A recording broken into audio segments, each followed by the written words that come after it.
ലോക്സഭാ തെരഞ്ഞെടുപ്പ് മുന്നിൽ കണ്ട് ഹെൽത്ത് മാനിഫെസ്റ്റോയുമായി ഇന്ത്യൻ മെഡിക്കൽ അസോസിയേഷൻ. ആരോഗ്യമേഖലയിലെ പ്രശ്നങ്ങൾ ഉൾപ്പെടുന്നതായിരിക്കും ഹെൽത്ത് മാനിഫെസ്റ്റോ എന്ന് IMA അഖിലേന്ത്യാ president doctor RV Ashokan Amrita വാർത്തകളോട് പറഞ്ഞു. ഡോക്ടർമാർക്ക് നേരെയുണ്ടാകുന്ന ആക്രമണങ്ങൾ തടയുന്നതിൽ കേരളം കൊണ്ടുവന്ന നിയമം മാതൃകാപരമെന്നും അദ്ദേഹം കൂട്ടിച്ചേർത്തു. ആരോഗ്യമേഖല അഭിമുഖീകരിക്കുന്ന പ്രശ്നങ്ങൾക്ക് പരിഹാരം കാണേണ്ടത് അത്യാവശ്യമാണ്. ഹെൽത്ത് മാനിഫെസ്റ്റോയിലൂടെ ആരോഗ്യമേഖലയിലെ പ്രശ്നങ്ങൾ രാഷ്ട്രീയ നേതൃത്വത്തിന്റെയും പൊതുസമൂഹത്തിന്റെയും മുന്നിലെത്തിക്കുകയാണ് IMAയുടെ ലക്ഷ്യം. ഡോക്ടർ SS ലാലിന്റെ നേതൃത്വത്തിലാണ് മാനിഫെസ്റ്റോ തയ്യാറാക്കുക. ആരോഗ്യമേഖലയ്ക്ക് ബജറ്റ് വിഹിതം വർദ്ധിപ്പിക്കണമെന്നും IMA president doctor RV Ashokan പറഞ്ഞു. തയ്യാറാക്കുന്നുണ്ട്. ഡോക്ടർ SS ലാൽ നമ്മുടെ IMA തിരുവനന്തപുരത്തിൽ നിന്നുള്ള ലീഡറാണ്.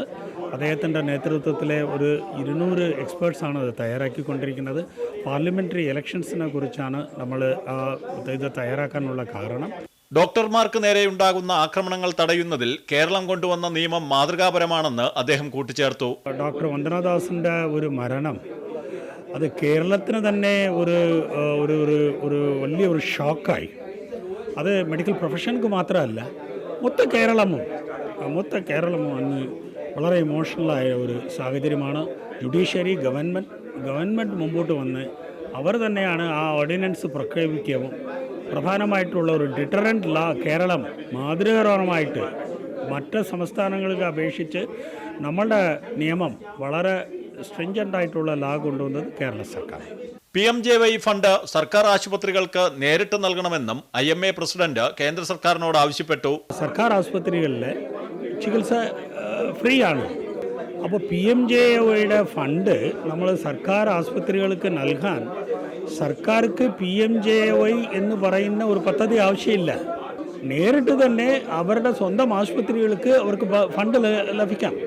ഇൻഷുറൻസ് കമ്പനി വഴി നമുക്ക് നൽകുമ്പോൾ 15% സർവീസ് ചാർജ് അവിടെ നമുക്ക് വേസ്റ്റായിട്ടാണ് പോകുന്നത്. അത് സർക്കാർ ആശുപത്രികൾക്ക് നൽകുന്ന അവസരത്തിൽ നമ്മളുടെ ഡിമാൻഡ് സർക്കാർ ആശുപത്രികൾക്ക് പ്രത്യേക ഫണ്ട് ഡയറക്റ്റായിട്ട് തന്നെ സർക്കാർ നൽകണം. യുവ ഡോക്ടർമാർ ജോലിയില്ലാത്ത സാഹചര്യം അഭിമുഖീകരിക്കുകയാണ്. ഇത് പരിഹരിക്കുന്നതിനുള്ള നടപടികൾ ഉണ്ടാകണമെന്നും അദ്ദേഹം പറഞ്ഞു. പാർലമെന്റ് ഇലക്ഷനിൽ ആരോഗ്യം പ്രധാനപ്പെട്ട ആശയമായി വരണമെന്നും IMA ദേശീയ അധ്യക്ഷൻ കൂട്ടിച്ചേർത്തു. ഡോക്ടർമാർക്ക് ഒരു national employment exchange, overseas employment exchange, overseas career facilitation, ഇതാണ് പ്രൊഫഷനെ സംബന്ധിച്ചിടത്തോളം ഞങ്ങൾ കാണുന്നത്. മറ്റ് പാർലമെൻ്ററി ഇലക്ഷനിൽ ശക്തമായിട്ട് തന്നെ നമ്മൾ ഇടപെടാനാണ് ഉദ്ദേശിക്കുന്നത് ആരോഗ്യത്തിന് വേണ്ടി. ആദർശ് തുളസീധരൻ, അമൃത ന്യൂസ്, ന്യൂഡൽഹി.